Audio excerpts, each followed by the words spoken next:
আমি তারেক রহমান সশস্ত্র চিত্রে সরকারের প্রধানমন্ত্রী পদের কর্তব্য বিশ্বস্ততার সহিত বিশ্বস্তার সহিত পালন করিব।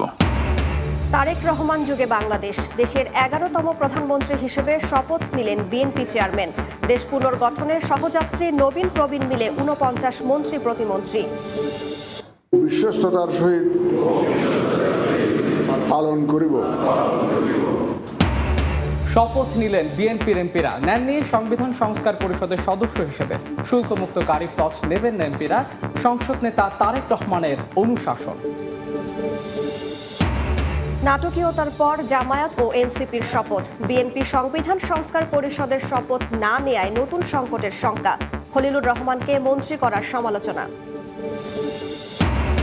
এবং নিজ জেলায় মন্ত্রী প্রতিমন্ত্রী পেয়ে এলাকাবাসীর উল্লাস। নির্বাচনী এলাকায় আনন্দের জোয়ার। দেশের উন্নয়নে কাজ করবে নির্বাচিতরা, প্রত্যাশা ভোটারদের।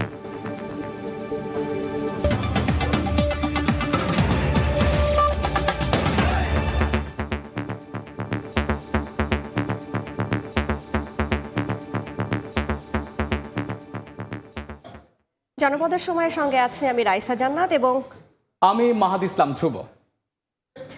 তারেক রহমান যুগে প্রবেশ করল বাংলাদেশ। দেশের 11তম প্রধানমন্ত্রী হিসেবে শপথ নিলেন বিএনপি চেয়ারম্যান তারেক রহমান।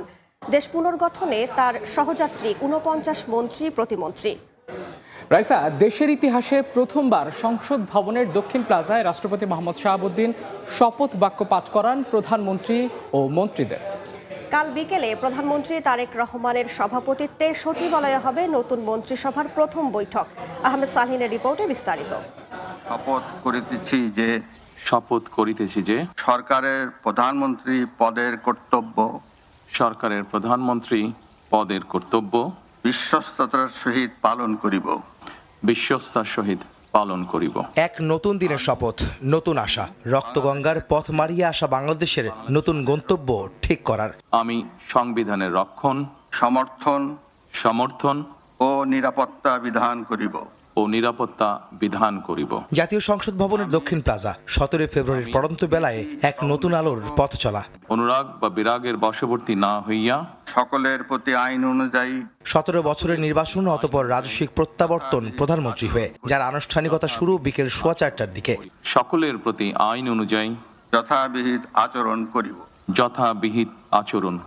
জাতীয় সঙ্গীত ও পবিত্র কোরআন তিলাওয়াতের মাধ্যমে মন্ত্রী পরিষদের শপথ গ্রহণ অনুষ্ঠান শুরু হয়। সরকারের প্রধানমন্ত্রী রূপে যে সকল বিষয় আমার বিবেচনার জন্য আনিত হইবে প্রধানমন্ত্রী হিসেবে শপথ নেয়ার পর বিএনপি চেয়ারম্যান তারেক রহমানকে গোপনীয়তার শপথ পাঠ করান রাষ্ট্রপতি। এরপরেই সেখানে শপথ বইয়ে সই করেন প্রধানমন্ত্রী তারেক রহমান।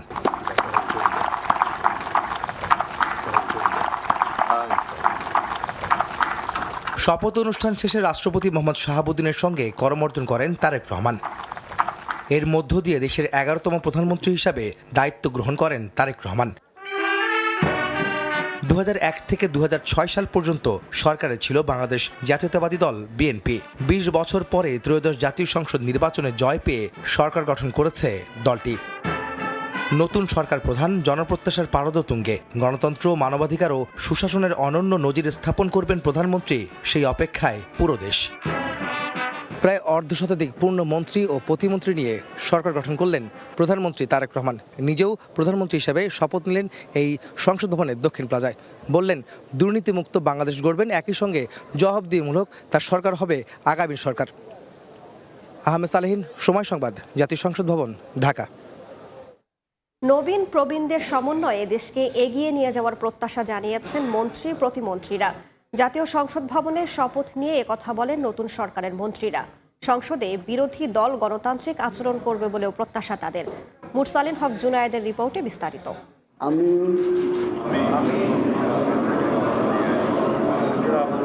সংসদ সদস্য নির্বাচিত হইয়া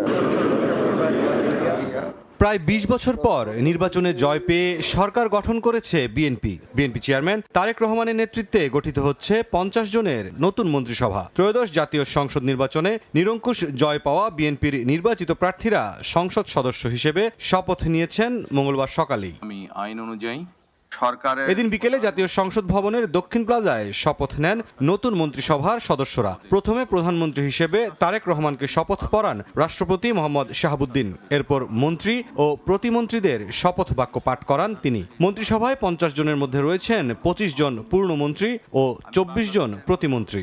বিশ্বাস এবারের মন্ত্রিসভায় নতুন মুখ আছেন বেশ কয়েকজন। প্রথমবার নির্বাচিত হয়েই মন্ত্রিসভায় জায়গা করে নেয়া নেতাও আছেন অনেক। মন্ত্রিসভায় আছেন মির্জা ফখরুল ইসলাম আলমগীর, আমির খসরু মাহমুদ চৌধুরী, সালাউদ্দিন আহমদ, ইকবাল হাসান মাহমুদ টুকু, হাফিজউদ্দিন আহমদ বীর বিক্রম, আবু জাফর মোহাম্মদ জাহিদ, খলিলুর রহমান সহ আরও রয়েছেন আব্দুল আওয়াল মিন্টু, কাজী শাহ মোফাজ্জল হোসেন কায়কোবাদ, মিজানুর রহমান মিনু, নিতাই রায় চৌধুরী, খন্দকার আব্দুল মুক্তাদির, আরিফুল হক চৌধুরী, জহিরুদ্দিন স্বপন, মোহাম্মদ আমিনুর রশিদ, আফরোজা খানম, শহীদুদ্দিন চৌধুরী অ্যানি। আরও শপথ নিয়েছেন আসাদুল হাবিব দুলু, মোহাম্মদ আসাদুজ্জামান, জাকারিয়া তাহের, দীপেন দেওয়ান, আনম এহসানুল হক, মিলন সর্দার, শাখাওয়াত হোসেন বকুল, ফকির মাহবুব আমান, শেখ রবিউল আলম। প্রতিমন্ত্রী হিসেবে শপথ নিয়েছেন এম রশিদুজ্জামান মিল্লাত, অনিন্দ ইসলাম অমিত, মোহাম্মদ শরীফুল আলম, শামা ওবায়দ ইসলাম, সুলতান সালাউদ্দিন টুকু, ব্যারিস্টার কায়সার কামাল, ফরহাদ হোসেন আজাদ, মোহাম্মদ আমিনুল হক। আরও শপথ নেন মীর মোহাম্মদ হেলাল উদ্দিন, হাবিবুর রশিদ, মোহাম্মদ রাজীব হাসান, মোহাম্মদ আব্দুল বারী, মীর শাহে আলম, জুনায়েদ আব্দুর রহিম সাকি, ইশরাক হোসেন, ফারজানা শারমিন, শেখ ফরিদুল ইসলাম। এছাড়াও প্রতিমন্ত্রীর মধ্যে রয়েছেন নুরুল হক নূর, ইয়াসের Khan Chowdhury, M Iqbal Hossain, M A Muhith, Ahmad Sohel মঞ্জুর, ববি হাজ্জাজ এবং আলী নেওয়াজ মাহমুদ খৈয়াম।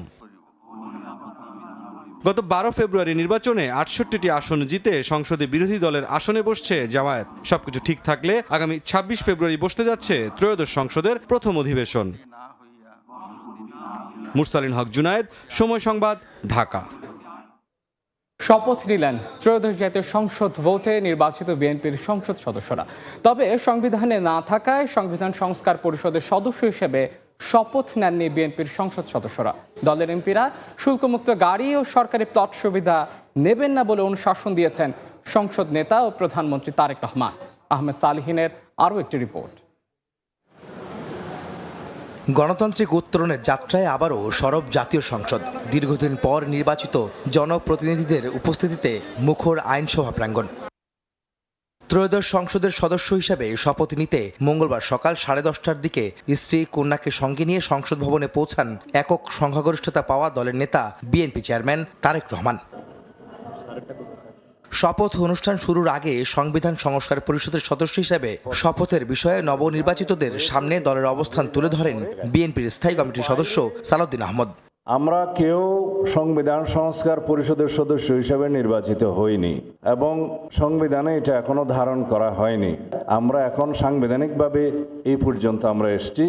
আমরা সংবিধান মেনে এই পর্যন্ত চলছি এবং আশা করি সামনের দিনেও চলব। সশ্রদ্ধ চিত্তে শপথ বা দৃঢ়ভাবে ঘোষণা করিতেছি যে আমি যে কর্তব্যভার স্পিকার কিংবা ডেপুটি স্পিকার গেজেট প্রকাশের 3 দিনের মধ্যে শপথ না পড়ালে পরবর্তী 3 দিনের মধ্যে সিএসির শপথ পড়ানোর বিধান রয়েছে। সেই অনুযায়ী সকাল 11:15টার দিকে বিএনপির নবনির্বাচিত সংসদ সদস্যদের শপথ বাক্য পাঠ করান এএমএম নাসির উদ্দিন। বাংলাদেশের প্রতি অকৃত্রিম বিশ্বাস ও আনুগত্য পোষণ করিব।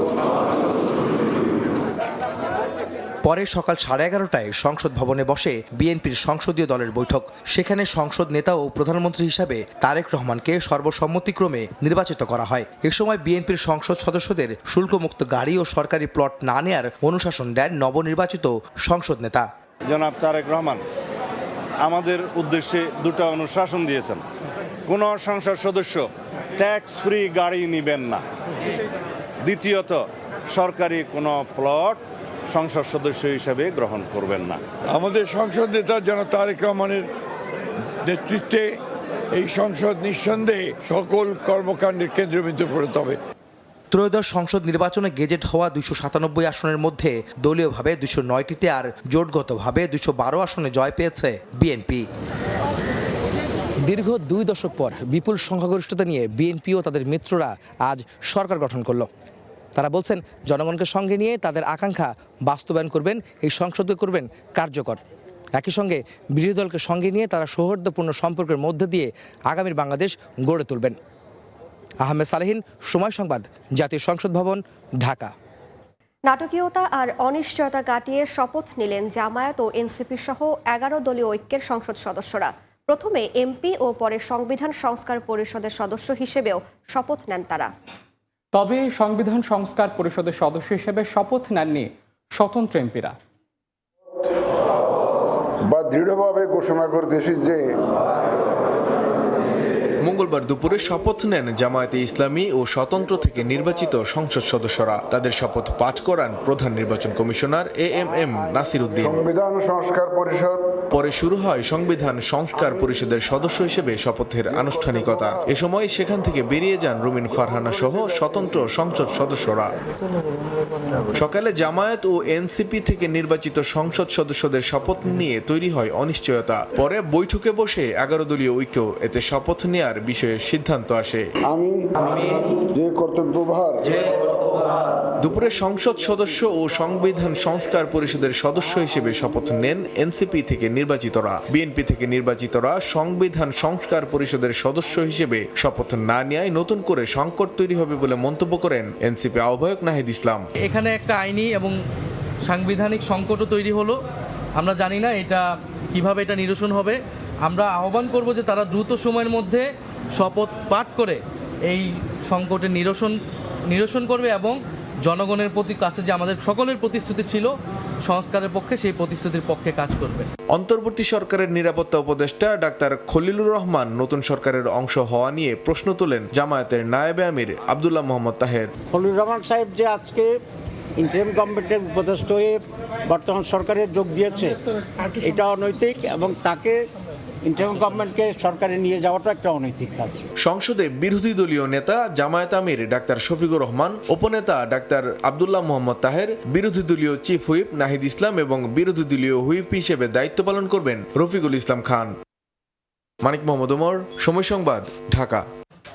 আমরা নতুন মন্ত্রিসভা নিয়ে বেশ কিছু তথ্য জানবো, এই জন্য চলে যাচ্ছে আমার সহকর্মী মাহাদি ধ্রুবর কাছে। ধ্রুব, আজকে নতুন মন্ত্রিসভা শপথ নিয়েছে, একই সঙ্গে দেশের 11তম প্রধানমন্ত্রী হিসেবে বিএনপি চেয়ারম্যান তারেক রহমান শপথ নিয়েছেন। অর্থাৎ আমরা একটা নতুন যুগে প্রবেশ করলাম। আমরা সবকিছু যে নতুন যে মন্ত্রিসভা গঠন করা হয়েছে, এবারের মন্ত্রিসভায় আমরা দেখলাম যে প্রবীণদের যেমন প্রাধান্য দেওয়া হয়েছে, তেমনি নবীনদেরকেও কিন্তু গুরুত্ব দেওয়া হয়েছে। অর্থাৎ এই যে দুয়ের সমন্বয়, সেই সমন্বয়ে কিন্তু এবারে মন্ত্রিসভাটা গঠন করা হয়েছে। নিঃসন্দেহে রাইসা যেমনটি বলছিলেন, আজকে বাংলাদেশের গণতান্ত্রিক অভিযাত্রা এক নতুন দিনের সূচনা ঘটলো। বাংলাদেশ তার নতুন মন্ত্রিসভা পেয়েছে, যেখানে আসলে নবীন প্রবীণের মিশ্রণে যেটি বলছিলেন, এবারের প্রতিমন্ত্রী যদি আমরা দেখি 24 জন প্রতিমন্ত্রীর মধ্যে প্রায় প্রত্যেকেই নতুন কিন্তু আসলে। তো আমরা একটু দেখাতে চাই আমাদের দর্শকদের, আমাদের কাছে যেসব প্রার্থীর বিস্তারিত খুঁটিনাটি তথ্য একটু দেখাতে চাই। শুরুতে দেখাতে চাই বিএনপি মহাসচিব মির্জা ফখরুল ইসলাম আলমগীরের কথা বলতে চাই। ঠাকুরগাঁও 1 আসনটি থেকে তিনি এবার প্রতিদ্বন্দ্বিতা করেছিলেন এবং রাইসা একটু জানাতে চাই আপনাকে যে এবার কিন্তু তার প্রতিদ্বন্দ্বী ছিল শিবিরের সাবেক সভাপতি দেলোয়ার, এবং দেলোয়ার এই আসনটি নিয়ে কিন্তু ব্যাপক আলোচনা ছিল, যেহেতু মির্জা ফখরুল বলছিলেন এবারই হতে পারে তার শেষ নির্বাচন। তাই এবার সবার দেখার বিষয় ছিল তিনি বিজয় হতে পারেন কিনা, কিন্তু শেষমেশ কিন্তু আসলে তিনি বিপুল ভোটে বিজয় হয়েছেন এবং ত্রয়োদশ জাতীয় সংসদ নির্বাচনের পর এবার আজকে মন্ত্রিসভায় তিনি কিন্তু আসলে পেয়েছেন স্থানীয় সরকার, পল্লী উন্নয়ন সমবায় মন্ত্রণালয়। মির্জা ফখরুল ইসলাম আলমগীর তিনি কিন্তু 60-এর দশকে ঢাকা বিশ্ববিদ্যালয়ের ছাত্র ইউনিয়নের রাজনীতির মাধ্যমে তিনি আসলে রাজনীতিতে প্রবেশ করেন। 90-এর দশকে তিনি বিএনপিতে ঢুকেন এবং 2001 থেকে 2006 শাসনামলে, বিএনপি শাসনামলে তিনি কিন্তু প্রতিমন্ত্রীর দায়িত্ব পালন করেছেন। একই সঙ্গে তিনি 6 বার জাতীয় সংসদ নির্বাচনে অংশ নিয়েছেন, যার মধ্যে 3 বার তিনি কিন্তু বিজয়ী হয়েছেন। এবার একটা আলোচনা গুঞ্জন ছিল তিনি রাষ্ট্রপতি হবেন কিনা, তবে সেই গুঞ্জন এড়িয়ে কিন্তু আসলে তারেক রহমানের নেতৃত্বাধীন মন্ত্রিসভায় তার জায়গা হয়েছে স্থানীয় সরকার ও পল্লী উন্নয়ন সমবায় মন্ত্রণালয়। এটিও একটি গুরুত্বপূর্ণ পদ, যে পদে আমরা মির্জা ফখরুল ইসলামকে দেখতে পারবো। নিঃসন্দেহে আমরা দেখতে চাই আরেকজন স্থায়ী কমিটির সদস্য আমির খসরু মাহমুদ চৌধুরীর কথা বলতে চাই। রাইসা তিনি এর আগে চট্টগ্রাম 8 আসনটি থেকে প্রতিদ্বন্দ্বিতা করলেও এবার কিন্তু আসলে তিনি চট্টগ্রাম 11 আসনটি থেকে প্রতিদ্বন্দ্বিতা করেন এবং বিপুল ভোটে তিনি বিজয়ী হন। আমির খসরু মাহমুদ চৌধুরী এর আগে কিন্তু বাণিজ্য মন্ত্রণালয়ে দায়িত্ব পালন করেছেন বিএনপি শাসনামলে, এবার তার জায়গা হয়েছে অর্থ পরিকল্পনা মন্ত্রণালয়। একটু জানাতে চাই তিনি কিন্তু আসলে 6 বার জাতীয় সংসদ নির্বাচনে অংশগ্রহণ করে 5 বার বিজয়ী হয়েছেন এবং চট্টগ্রাম স্টক এক্সচেঞ্জ সেটার কিন্তু প্রতিষ্ঠাতা চেয়ারম্যান হিসেবে দায়িত্ব পালন করেছেন। একই সঙ্গে দক্ষিণ এশিয়া এক্সচেঞ্জ ফেডারেশনের প্রথম সভাপতি ছিলেন আমির খসরু মাহমুদ চৌধুরী, একজন বিশিষ্ট ব্যবসায়ী। তিনি এবার পেয়েছেন অর্থ পরিকল্পনা মন্ত্রণালয়। এবার যেতে চাই সালাউদ্দিন আহমেদের কথা বলতে চাই। আসলে আপনি জানেন যে 9 বছর তিনি নির্বাসিত জীবন কাটিয়েছে, তার জীবন অনিশ্চিত হয়ে গিয়েছিল। সেই জায়গা থেকে বলতে গেলে অনেকটা মৃত্যুর মুখ থেকে বেঁচে এসে তিনি এবার বাংলাদেশের অন্যতম প্রভাবশালী মন্ত্রণালয় স্বরাষ্ট্র মন্ত্রণালয়ের দায়িত্ব তিনি পেয়েছেন। সালাউদ্দিন আহমেদ বিএনপির স্ট্যান্ডিং কমিটির মেম্বার, একই সঙ্গে তিনি কিন্তু 1991 সালে বেগম খালেদা জিয়ার এপিএস হিসেবে দায়িত্ব পালন করেছেন এবং তিনি কিন্তু আসলে রাজনীতিতে আসার আগে বিসিএস প্রশাসন ক্যাডারে কর্মরত ছিলেন এবং বিএনপির যুগ্ম মহাসচিব ও সাংগঠনিক সম্পাদকের দায়িত্ব পালন করেছেন। 5 বার তিনি জাতীয় সংসদ নির্বাচনে অংশ নিয়েছেন, এর মধ্যে 3 বার জিতেছেন। এবার তিনি চট্টগ্রাম কক্সবাজার 1 আসনটি থেকে প্রতিদ্বন্দ্বিতা করেছেন, বিপুল ভোটে তিনি বিজয়ী হয়েছেন এবং আগে তিনি যোগাযোগ প্রতিমন্ত্রীর দায়িত্ব পালন করলে এবার কিন্তু সবচেয়ে আলোচিত যে মন্ত্রণালয় স্বরাষ্ট্র মন্ত্রণালয়ের দায়িত্ব তিনি পেয়েছেন। দেখতে পাচ্ছি ধ্রুব যে একেবারেই বিএনপির যে শুরুর দিকের শীর্ষ যে নেতারা আছেন, প্রভাবশালী নেতারা, তারা কিন্তু খুব গুরুত্বপূর্ণ পদ পেয়েছেন। আমাদের প্রত্যাশা থাকবে, জনগণের যে প্রত্যাশা, এই যে দীর্ঘ সময় পর যে একটি তারা সুষ্ঠু নির্বাচন করতে পেরেছেন, ভোট দিতে পেরেছেন, তাদের কাছে যে প্রত্যাশা থাকবে সুন্দর সুশৃঙ্খল একটি দেশের, সেই প্রত্যাশা যেন তারা পূরণ করতে পারে, সেটি নিঃসন্দেহে রাইসা। ধন্যবাদ ধ্রুব। কুমিল্লার হোমনায় প্রবাসীর স্ত্রী সহ 2 সন্তানের রক্তাক্ত মরদেহ উদ্ধার করা হয়েছে। পুলিশ জানায় উপজেলার মণিপুর গ্রামের এই প্রবাসীর বাড়ি থেকে মরদেহ 3টি উদ্ধার করা হয়। সকালে স্থানীয়রা কোনো সাড়া শব্দ না পেয়ে তাদের খোঁজ নেন। এ সময় জানালা দিয়ে ঘরের ভেতরে মরদেহ দেখতে পেয়ে পুলিশে খবর দেন এলাকাবাসী। পরে মরদেহ উদ্ধার করে ময়নাতদন্তের জন্য কুমিল্লা মেডিকেলে পাঠানো হয়।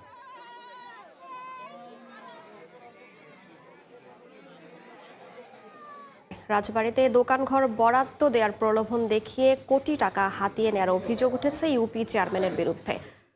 দোকান বরাদ্দ দেওয়ার প্রলোভন দেখিয়ে 80 জনের কাছ থেকে অন্তত 2 কোটি টাকা নেন ইউপি চেয়ারম্যান আশিকুর রহমান। সম্প্রতি নির্মাণ কাজ শেষ হলে তা বরাদ্দ দেয়া নিয়ে টালবাহানা শুরু করেন চেয়ারম্যান। এক পর্যায়ে পছন্দের 36 জনকে বরাদ্দ দেন, বাকি 44 জনের কোটি টাকা আত্মসাৎ করে ঘুরে বেড়াচ্ছেন বহাল তবিয়তে।